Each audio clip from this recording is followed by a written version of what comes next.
पल पल न माने टिंकू जिया, द्रविड़ ने ईशान के साथ बहुत गलत किया। तो दोस्तों, टीम इंडिया के हेड कोच राहुल द्रविड़ ने बेचारे ईशान किशन का पूरा करियर बर्बाद करने की कसम खा ली है।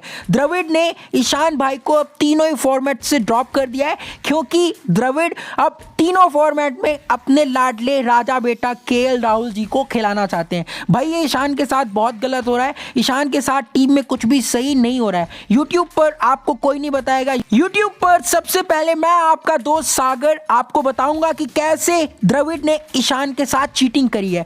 द्रविड़ या ईशान, इन दोनों में से कौन सही है वो भी मैं आपको बताऊंगा। बट उससे पहले क्रिकेट से रिलेटेड इसी तरह के इंटरेस्टिंग वीडियो सबसे पहले देखने के लिए आप चैनल को सब्सक्राइब करके नोटिफिकेशन बेल को ऑन कीजिए। चलिए मेट्स, पहले हम ये जान लेते हैं कि राहुल द्रविड़ ने सबसे पहले ओडीआई से कैसे बेचारे ईशान किशन को बाहर का रास्ता दिखाया। तो भाई आप सब लोगों को याद होगा, लास्ट ईयर ईशान भाई ने बांग्लादेश के खिलाफ कमाल की फास्टेस्ट डबल सेंचुरी बनाई थी। ओए होए क्या लवली वो इनिंग थी। लेकिन इसके बावजूद द्रविड़ ने ईशान के 200 मारने के बावजूद अगले मैच में ईशान को ड्रॉप कर दिया। Can you believe this? मतलब 200 मारने के बाद क्या कोई किसी बैट्समैन को ड्रॉप करता है? लेकिन फिर भी ईशान भाई ने हार नहीं मानी और एक बार फिर से उन्होंने ओडीआई में कमबैक किया। और कमबैक करते हुए एशिया कप में ईशान भाई ने पाकिस्तान के खिलाफ 80 रनों की मैच विनिंग पारी भी खेली थी। लेकिन उस मैच के बाद एक बार फिर से द्रविड़ ने ईशान को ओडीआई में ड्रॉप कर दिया, क्योंकि भाई Dravid wanted to play his राजा बेटा KL Rahul ji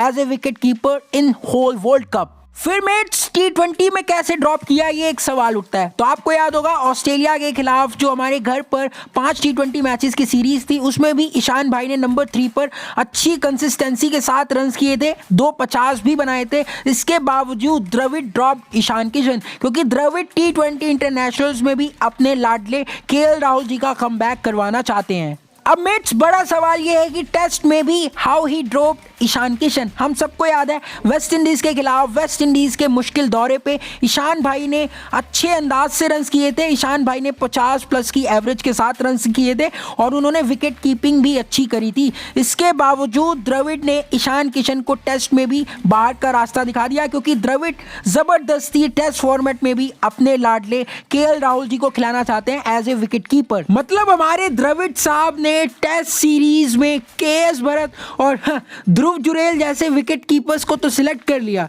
but Ishan Kishan को नहीं।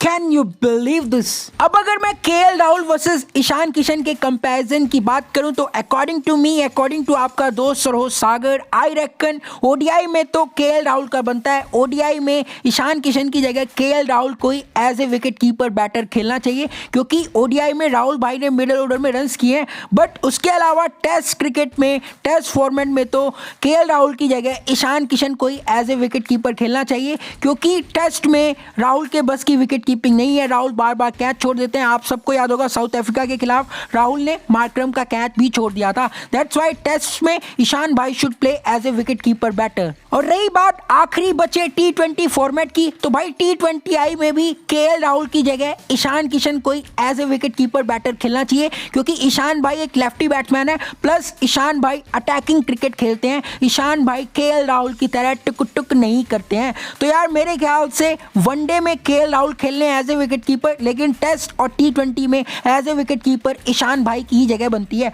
बाकी यार आप कमेंट करके जरूर बताओ कि ईशान किशन या फिर केएल राहुल में से कौन हो हमारा मेन विकेट कीपर। वीडियो पसंद आई है तो लाइक करो, शेयर करो। जय हिंद, जय भारत।